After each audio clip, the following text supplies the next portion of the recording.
اب یہ دیکھ لیں کہ ہم بطور مسلمان ہمیں یہ زمانہ جاہلیت کے معاملات پڑھنے کی کیا ضرورت ہے، آخر ہمیں کیا ضرورت پیش آئی، یا مؤلف رحمہ اللہ کو کیا ضرورت پیش آئی کہ مؤلف رحمہ اللہ نے وہ باتیں لکھی، وہ معاملات لکھے جو زمانہ جاہلیت میں ہوتے تھے۔ ان میں سے بہت ساری وجوہات ہیں۔ ایک وجہ یہ ہے کہ نبی صلی اللہ علیہ وسلم نے ہمیں اور اللہ رب العالمین نے ہمیں قرآن اور حدیث میں جاہلیت اور اہل جاہلیت کے لوگوں کی پیروی سے منع کی۔ نبی صلی اللہ علیہ وسلم نے فرمایا تھا خالف المشرکین، مشرکین کی مخالفت کرو۔ مشرکین سارے زمانہ جاہلیت والے، جس نے اسلام قبول کر لیا تو وہ تو مشرک نہ رہا نا۔ تو اسلام کے آنے سے پہلے جو مشرکین تھے یہ سارے، یا اسلام کے آنے کے بعد جو ابھی تک شرک پر باقی رہے وہ جاہلیت پر باقی رہے۔ تو آپ نے فرمایا مشرکین کی مخالفت کرو، اور اللہ رب العالمین نے فرمایا ولا تتبع اهواءهم، ان مشرکین کی جو زمانہ جاہلیت میں ہے ابھی تک، ان کی خواہشات کی پیروی نہیں کرنی۔ تو ایک تو یہ حکم ربانی ہے، جاہلیت سے بچنا حکم ربانی ہے۔ اور بچیں گے کس طرح؟ جب پتہ ہوگا کہ زمانہ جاہلیت میں کیا کام ہوتا تھا۔ جب پتہ ہی نہیں ہوگا تو پھر ہم بچیں گے کس طرح؟ دوسری بات وہی ابھی میں نے بیان کی کہ بچنے کے لیے، کہ حذیفہ رضی اللہ عنہ فرماتے ہیں کان الناس یسألون رسول اللہ صلی اللہ علیہ وسلم عن الخیر، لوگ جو ہیں وہ نبی صلی اللہ علیہ وسلم سے آ کے سوال کرتے تھے خیر کے بارے میں، اچھی بات بتا دیں، یہ اچھی بات بتا دیں، یہ اچھی بات بتا دیں، اس حوالے سے اچھی بات بتا دیں۔ وکنت اسألہ عن الشر، اور میں نبی صلی اللہ علیہ وسلم سے شر کے معاملات پوچھا کرتا تھا، اللہ کے نبی اس معاملے میں کیا شر کا پہلو ہے وہ بتائیں، اس معاملے میں کیا غلط ہے وہ بتائیں۔ کیوں؟ کہتے ہیں مخافت ان یدرکنی، اس ڈر سے کہ کہیں میں انجانے میں شر میں نہ پڑ جاؤں۔ تو شر سے، جاہلیت سے،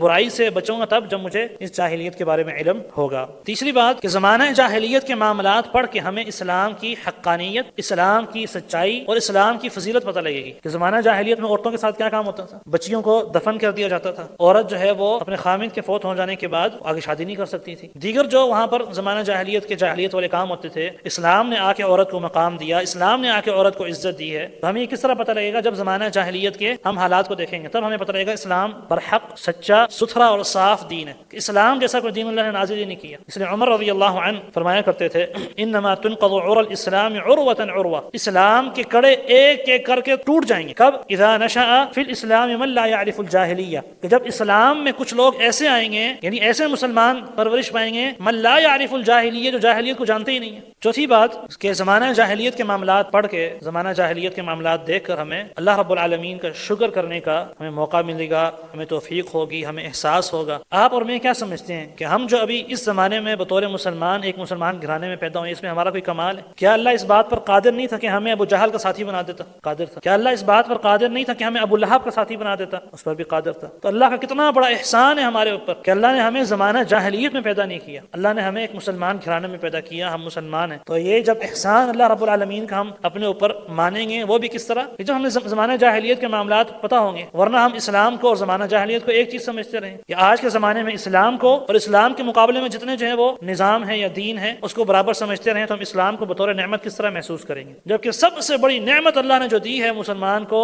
وہ اس کا اسلام ہے۔ اسلام سے بڑی کوئی نعمت اللہ نے دی نہیں، تو اس پر جو ہے اللہ رب العالمین کا شکر ادا کریں گے۔